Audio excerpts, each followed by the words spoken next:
Today's episode of the GoldCast is sponsored by vitamins. Take your damn vitamins. They're good for you. Before we get started, you can find us on Facebook.com/TheGoldCast, YouTube.com/TheGoldCast. You can talk to us at @the_Goldcast on Twitter. You can find us on iTunes, Stitcher, or wherever wonderful podcasts are sold for free. You can find us all there. All right, folks.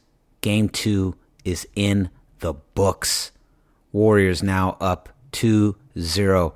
We're going to talk about it, everything we saw. Great game. Tonight was a fantastic game. Loved every second of it.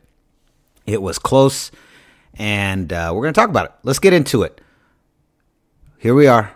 Your professor of fanalism is here. Class is in session. Let's go. San Francisco, are you ready? This is the GoldCast.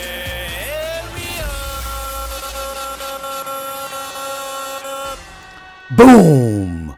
Welcome to another edition of the GoldCast. We are the voice of the Bay and your number one host for, I had something and it literally just went out of my head. I had the joke and it went right out of my head. That was bad. I'm going to leave that in though. We're not editing that out. Okay, here we go. I'm your host, Rudy III. Welcome to the GoldCast. What a game. This was the Portland team I think we all expected. We expected C.J. McCollum to really get going. We knew him and Dame's shots were going to start landing. That defense came to play. And the thing that got me most nervous was that we were right there towards the end of the second quarter, and Damian Lillard hits his first shot. His first shot of the night is a three-pointer, and that puts them up by 12. They were up by 9, and Dame hadn't scored a single shot. He hadn't made a single bucket. And that's when I thought, oh, we're in trouble. And I was looking at the Warriors, and you kind of started seeing that little bit of that Warriors malaise. When it almost looks like you start sitting there. You saw this during the Clippers series, right? You're looking at the Warriors, and you go, okay, is this what's going to happen? Are we gonna take the game off? Are we just gonna get back into the back seat? Because I felt like we ended that in the Clippers run, and I thought we really showed, as evidenced by my extremely emotional super rant on Tuesday. That was very therapeutic. I appreciate you guys joining me for that. I had a lot of fun. I thought we were done with that after the Clippers series, because I did not see that in the Rockets series, and so I was sitting there going, okay, is this do the Warriors feel like because they have a quote unquote weaker opponent that they're going to just take the game off? This is what we're going to do. We're going to get our foot off the gas pedal, because I can't stand when the Warriors do that. Of the three dynasties, I've never seen a team do that except the Warriors. I don't know what that's about. And sometimes in like really crucial moments, like in playoff games, it doesn't make any sense to me. But I was genuinely worried, because I actually didn't realize at that moment until they said, I was like, that's right.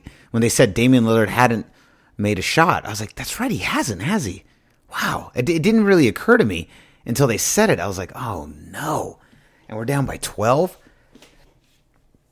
And then that third quarter happened. That third quarter flurry, which hasn't been as consistent this year and hasn't been as consistent in this postseason. But it was back. It reared its ugly head, and within I remember they went on a 16-0 run in 2.5 minutes. They dropped 16 points in 2.5 minutes. That is crazy. That is so crazy. That run was bananas. My boy Pete, who comes on the show, he was here for a lot of the Warriors run last year. My boy Pete was at the game. I actually could see him on the screen the whole time. That was great. Got a big kick out of that. He was about 5 or 6 rows up. Anyways, back to the game. I digress. That third quarter run came, and it just came with that ferocity, that ferociousness, that aggression, that they have a way of just absolutely draining the life out of their opponents in that third quarter. I love when they go on these runs. It is so electric, that third quarter. And they did. And I was nervous because even though, so you have this big run, right? But Portland does a good job of hanging in there. The final third quarter total points was 31 for the Warriors, 24 for Portland. So they weathered the storm very well, and it was a tie game. So we got tie game going into the fourth, and then they're down by like 8 going into the final 3 minutes, and I'm going, oh man, this is getting to crunch time here. This is getting tight. And we have some huge plays from Green and Steph, but the game ball, the play of the day, had to be Andre Iguodala stealing the ball from Damian Lillard right there with about, less than 10 seconds to go on the clock. That was the play of the day. It was the defensive dagger that ended it, because I don't know about you guys, but you know as well as I do, Damian Lillard's cold-blooded. He's going to make that shot. There is no question he's going to make that shot. That shot is going in. So if he doesn't strip that ball, it's going in. Now, and if he was lucky enough to draw the foul, now he has an opportunity to tie the game. So we got really lucky. Steve Kerr said after the game that the Warriors stole one. I don't know if I'm going to go that far. I'm going to say they didn't necessarily steal one. What they did do was play like the professionals that they are, like the veterans that they are, and they closed out a game, and they knew what it was going to take, and they made it happen. And that's the thing that you're really seeing last year and this year, is just the experience of having all these playoff rounds, having all of these huge games, having their backs against the wall, having to climb out of deficits, having to fight and claw against the best of the best year in and year out. This team is at a level now where they just know what to do. And it's so exciting as a fan to be able to watch that. It's so exciting to see that level of confidence coming out of our team. You know what I mean? Like, this is, we're not seeing it with the Giants right now. The 49ers are trying to kickstart that engine, but it's nice that we have one team in the Bay we can see that happen. Again, we also got a lot of quality minutes from the bench. Here's what's interesting. When we were in the Clippers series, they were talking about how, we basically can only play about, 7 guys. We're really down to a real tight crew. And Kevin Durant going down has forced the entire bench to step up, and guess what? They're doing it. Jordan Bell was fantastic today. He had 11 points. Kevin Looney, 14 points. Draymond Green, 16 points. Obviously, Draymond Green's a starter, but we got quality looks from McKinney, Sean Livingston, Cook. I mean, the team, the bench is really coming alive, and we're really going to need them in the next round against Milwaukee, because Milwaukee has a deep team. They have a deep bench, and these reps are, I think, crucial for really preparing this entire team. It was nice to see Boogie and KD also in the hallways there, high-fiving all the team as they came back. That was great to see.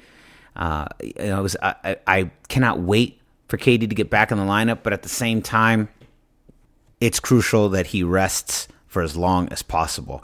And in fact, I'm hoping that the Milwaukee series goes as long as possible. I'm hoping that series goes to 7, and I'm hoping they go to 7, and I hope this is done in 4 or 5 at the most. That's what I'm hoping, because I want the Warriors to rest. I want KD to rest, because come May 30th, we need all hands on deck. Giannis and the Milwaukee Bucks, they're a real good team. They're a strong team. They're a confident team, and they're going to be ready. I'm still not that afraid of them.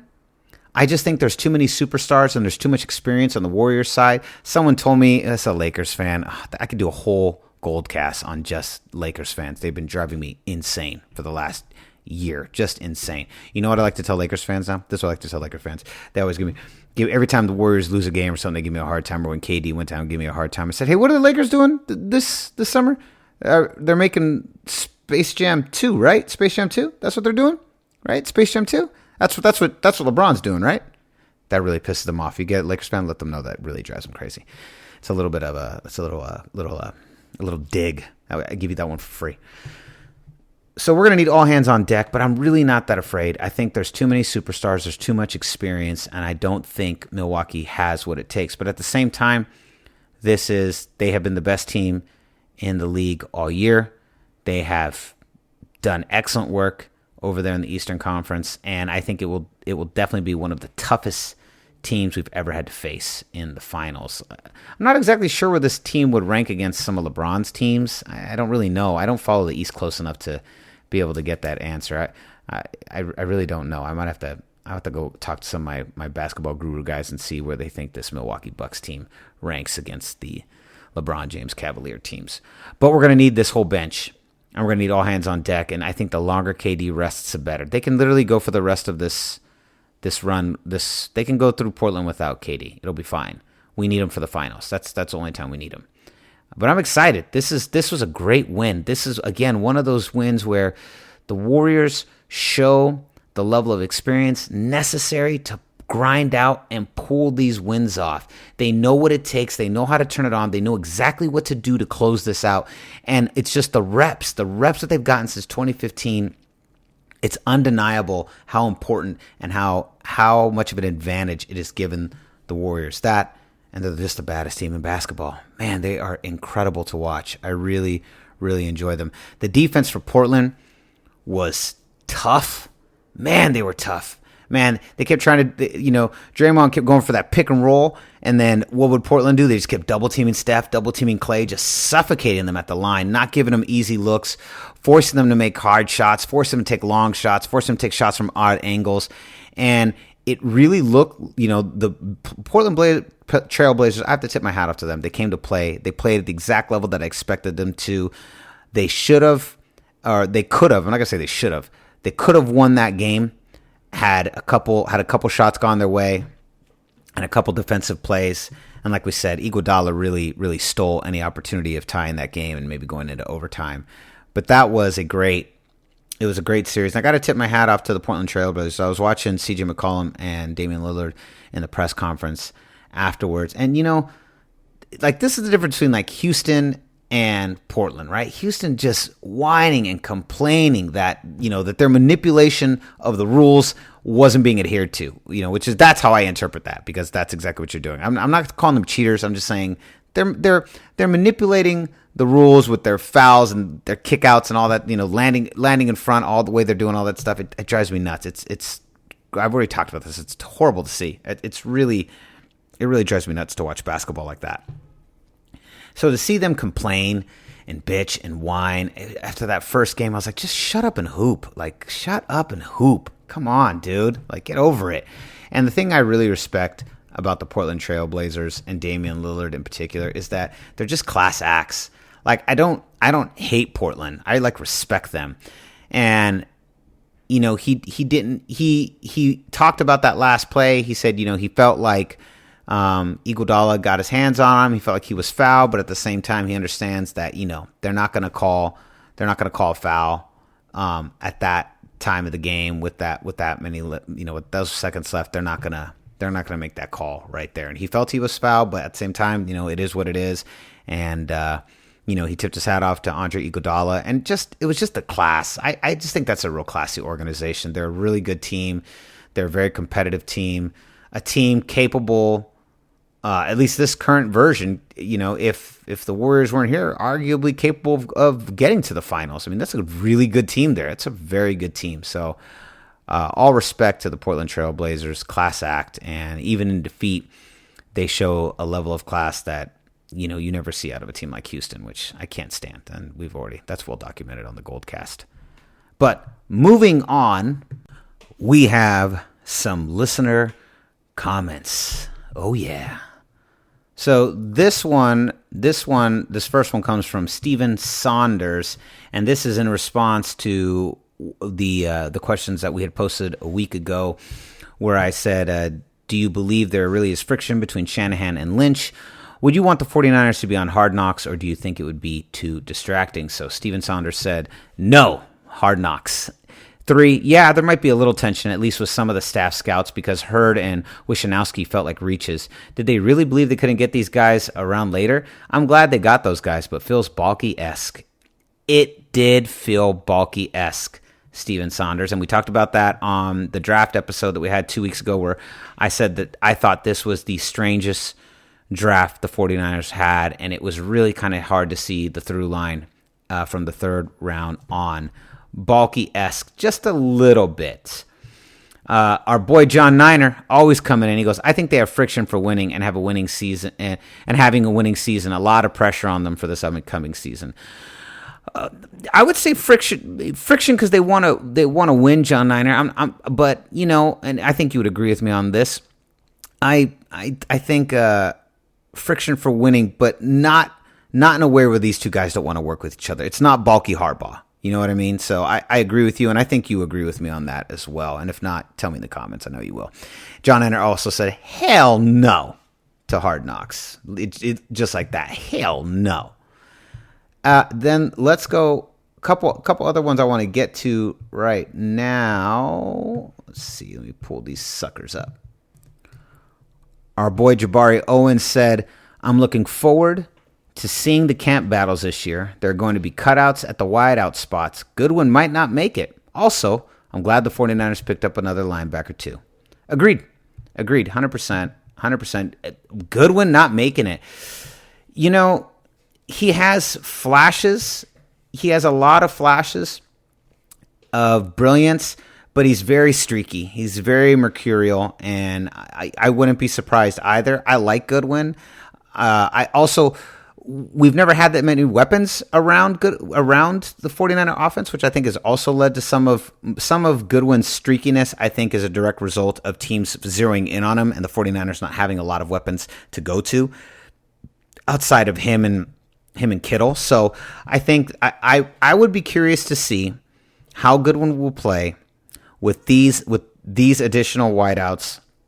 And then, of course, the second year with our boy Pettis. So, I'm curious, Jabari. We'll see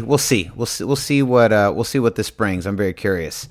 And then, John Niner had a couple more things. He said, "You're shocked the Warriors won Game 6." I actually picked the Warriors to win Game 6 as well.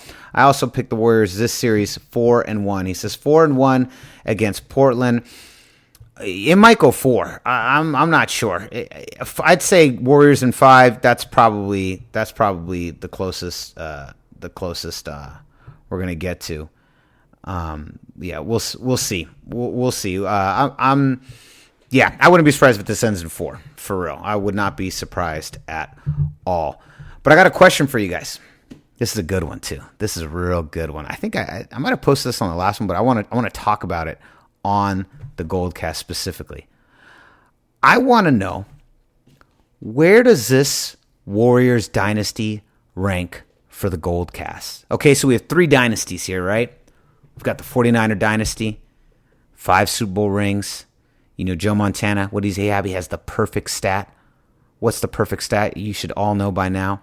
It's Joe Montana's perfect stat. 4 Super Bowl rings, 3 MVPs, 11 touchdown passes, 0 interceptions, 0 losses. The perfect stat. Joe Montana, the owner of the perfect stat.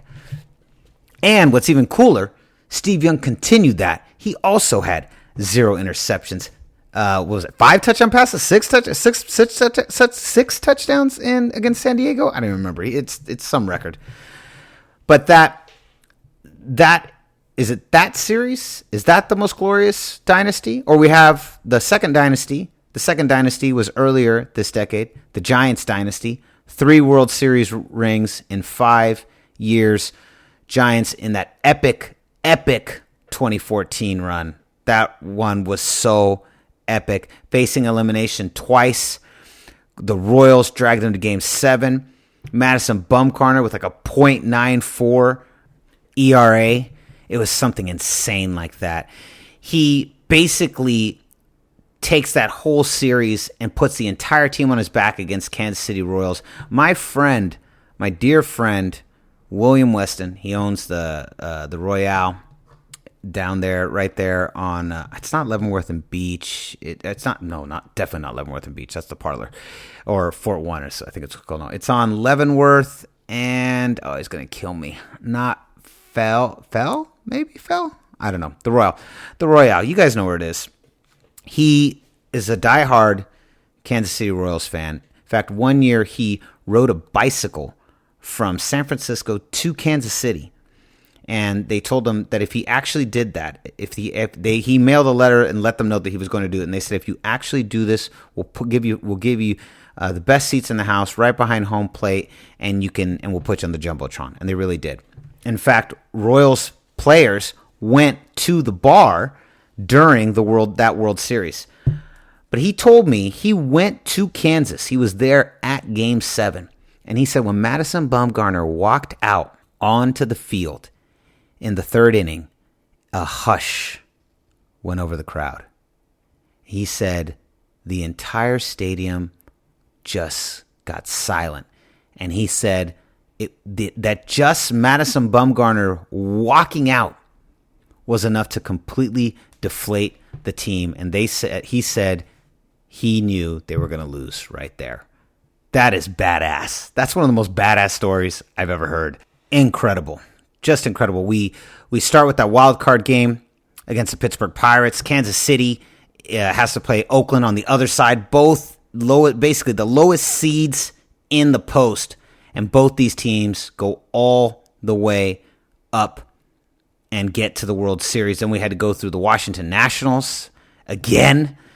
And then we had to face the St. Louis Cardinals again, take them out. And then that 7-game series, us against the Kansas City Royals. I'll tell you my story. I was here in L.A. I run out my house and I scream. My neighbor is a Kansas City Royals fan. He comes out, he shakes my hand. He goes, man, that was a great series. That was a great game. He said, I got to tip your hat off to your team. They earned it. I said, thank you. That was great. I didn't know what to do. I'm here in L.A. I'm in the belly of the beast. So I said, you know what? I'm going to go to this bar that's right down the street from me called, I think it's called Happy Endings. I went over there. I sit down, and next to me is this girl all decked out in Royals gear. And I'm all decked out in Giants gear. And she leans over. This was so corny. She leans over and she's like, don't worry, I forgive you. And I was like, in my mind, I'm like, well, I'm not worried. And I don't know what I did, so I don't need your apology. Or whatever you call it, your forgiveness. I said to her, look, it's been 25 years since you guys won a World Series. It was 50 for us, okay? I said, so you're going to have your time. Don't worry. It'll get here eventually. You're a good team. And they won the next year. They won a big tear, and they won the whole thing the next year, and great for Kansas City. I've got no qualms against them. But that was the epic run for the Giants. That was that dynasty. And now we have the Warriors dynasty. So the question I want to know, the question I'm posing to you guys, what is your most favorite dynasty? And I feel like I already know what everyone's going to say, but I just want to hear this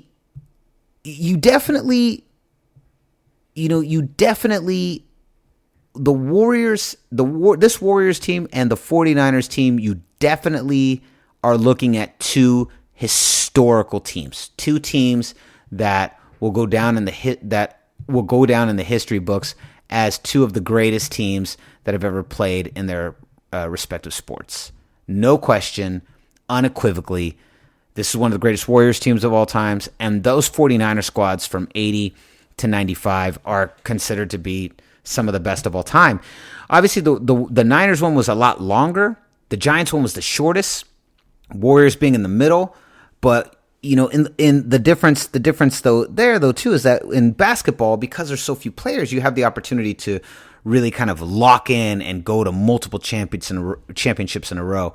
49ers came really close in 1990, lost in heartbreaking fashion to the New York Giants. We missed the field goal. Had we made the field goal, we would have gone to our third Super Bowl in a row, and I believe everyone believes we would have won that game. We would have won the Super Bowl. We would have gone 3 in a row, been the first. But oh well, if is a word that doesn't mean much.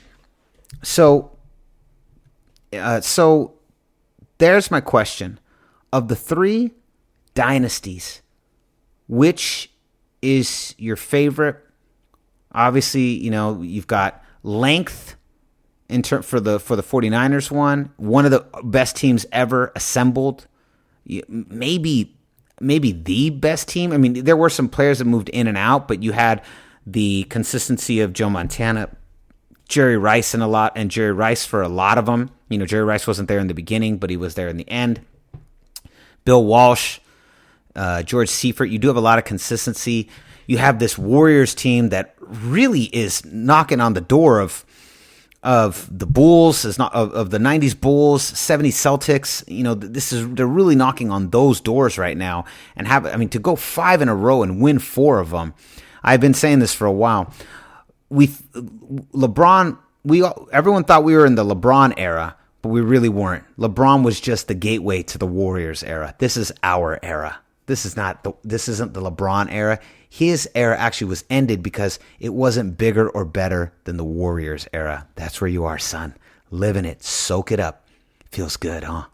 Anyways, what is the best dynasty? I want to hear. Let me know in the comments. Tell me what you think is the best dynasty, and we're going to talk about it on the next GoldCast. All right, you can find me on Instagram at Rudy Solis 3. You can find me on Twitter at Rudy Solis 3RD. So concludes another edition of the GoldCast. We are the voice of the Bay. And I had a joke right here at the beginning of the episode, and I don't remember it, and I still don't remember it. We'll see you next time. Same GoldCast time, same GoldCast channel. Let's go. This is the GoldCast.